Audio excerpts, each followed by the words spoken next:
नमस्कार, स्वागत है आप सभी का इंटर न्यूज उत्तर प्रदेश उत्तराखंड में। मैं हूं आपके साथ शावनी पटनायक। बुलेटिन की शुरुआत करेंगे इस वक्त की बड़ी खबर के साथ। बड़ी और अहम जानकारी से आपको रूबरू कराते हैं इस वक्त की बड़ी जानकारी।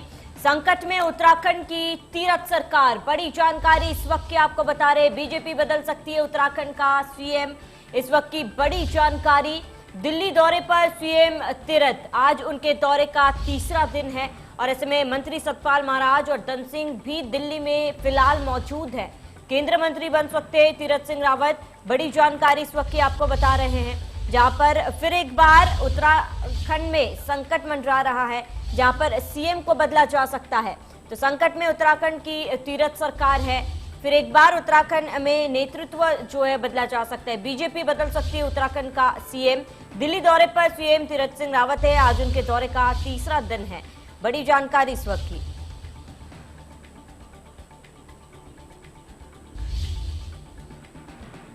वही ज्यादा जानकारी के लिए संवाददाता सुभाष गौड़ हमारे साथ लाइव जुड़ चुके हैं। सुभाष, क्या कुछ पूरी जानकारी है, क्योंकि लगातार उत्तराखंड में फिर एक बार सियासी हलचल देखने को मिल रहा है और कयास ये भी लगाया जा रहा है कि फिर एक बार बीजेपी सीएम जो है वो बदल सकती है उत्तराखंड की।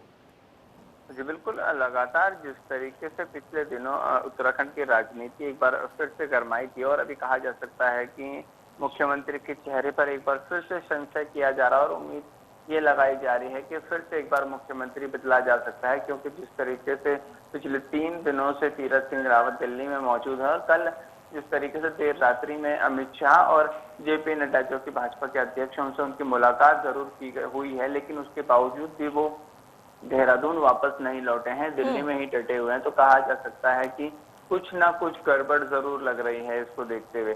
लेकिन इसके अलावा बात की जाए तो जो कि माफ कीजिएगा, कैबिनेट मंत्री सतपाल महाराज भी दिल्ली में मौजूद हैं, साथ ही धन सिंह रावत जो कि राज्य मंत्री हैं वो भी दिल्ली में मौजूद है। इसके साथ ही कहा जा सकता है कि एक बार फिर उत्तराखंड की राजनीति में कुछ ना कुछ बदला हुआ चेहरा जरूर नजर आ सकता है। हालांकि देखा जा रहा है कि मुख्यमंत्री को चुनाव लड़ने था और उसके बाद ही वो कहीं ना कहीं मुख्यमंत्री पद पर रह पाते, क्योंकि सितंबर से पहले उनको जो उपचुनाव है अपना विधानसभा का वो चुनाव लड़ना था। और इसके साथ ही अगर बात की जाए तो गंगोत्री सीट इस समय जरूर खाली है। अगर मुख्यमंत्री गंगोत्री से चुनाव लड़ते हैं तो जो संशय था वो खत्म हो जाएगा और ये साफ हो जाएगा कि मुख्यमंत्री गंगोत्री से चुनाव लड़ेंगे और जीतेंगे तो वो मुख्यमंत्री पद पर बरकरार बने रहेंगे। अगर इसके अलावा कोई और रास्ता भाजपा अपनाती है तो कहा जा सकता है कि उसके बाद तीरथ सिंह रावत की जो कुर्सी है वो गिर सकती है और किसी अन्य नेता को वो कुर्सी दी जा सकती है, और वो नेता कोई और नहीं बल्कि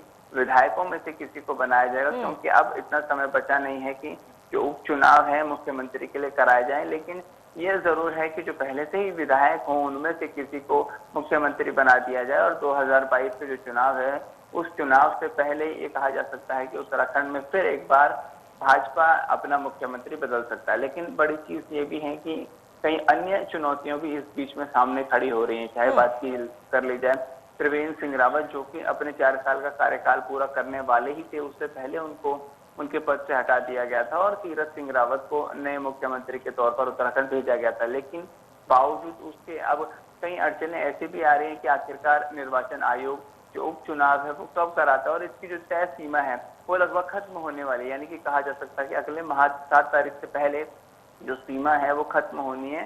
तो इससे पहले कहा जा सकता है कि घोषणा मुख्यमंत्री अगर हाईकमान कहता है तो गंगोत्री सीट के लिए कर सकते हैं। लेकिन बड़ी चीज ये है कि इसके अलावा कहीं और मायने भी निकाले जा रहे हैं कि आखिरकार तीरथ सिंह रावत को इस पद से हटाया जाता है तो किसी और विधायक को जरूर मुख्यमंत्री बनाया जाएगा, लेकिन उसके बाद तीरथ सिंह रावत को कहीं ना कहीं बड़ी जिम्मेदारी दी जाएगी केंद्र सरकार में।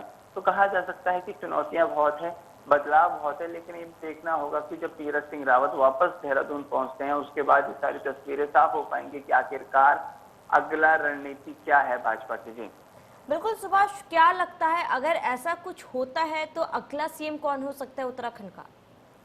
जी बिल्कुल, जैसे कि मैंने आपको बताया कि विधायकों में से ही किसी को मुख्यमंत्री बनाया जाएगा, क्योंकि अब समय नहीं है कि उपचुनाव कराए जाए और यही वजह है कि उपचुनाव ना कराने के चलते तीरथ सिंह रावत को हटाया जाएगा। लेकिन अगर बात की जाए तो कुछ बड़े चेहरे जरूर इस लाइन में नजर आते हैं, जिसमें सतपाल महाराज जो कि पहले नंबर पर चल रहे हैं। और ये कहा जा सकता है कि जब त्रिवेंद्र सिंह रावत को भी हटाया जा रहा था तो उस समय भी पहला चेहरा सतपाल महाराज जी थे, लेकिन अब दोबारा से फिर से सतपाल महाराज का नाम सबसे आगे आ रहा है। इसके साथ ही त्रिवेंद्र सिंह रावत का भी नाम आगे आ रहा है, क्योंकि 4 साल लगभग 3.5 से अधिक साल का उन्होंने अपना कार्यकाल मुख्यमंत्री के तौर पर उत्तराखंड को दिया और लास्ट के कुछ समय में शायद उनको फिर से एक बार जिम्मेदारी दी जा सकती है। इसके साथ ही धन सिंह रावत जो कि राज्य मंत्री हैं और संगठन में उनको एक अच्छा दर्जा दिया जाता है, अच्छी वैल्यू है उनके संगठन में, तो कहा जा सकता है कि उनके नाम पर भी मोहर लग सकती है। लेकिन ये अभी कहना साफ नहीं होगा कि आखिरकार अगला मुख्यमंत्री कौन होता है, या फिर तीरथ सिंह रावत को उनकी कुर्सी छोड़नी पड़ती है, तो तभी साफ हो पाएगा जब